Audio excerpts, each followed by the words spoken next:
In this video, we'll be talking about data analysis and the scenario in which we'll be playing the data analyst or data scientist.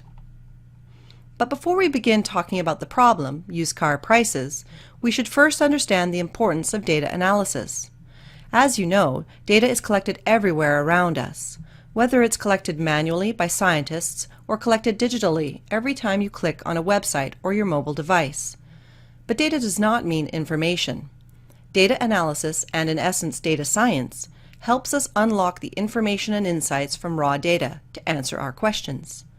So data analysis plays an important role by helping us to discover useful information from the data, answer questions, and even predict the future or the unknown.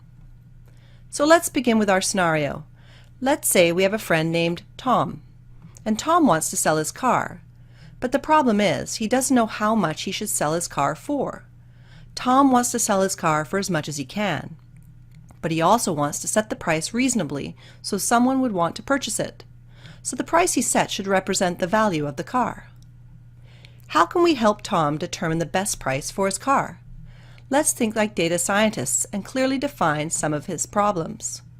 For example, is there data on the prices of other cars and their characteristics? What features of cars affect their prices?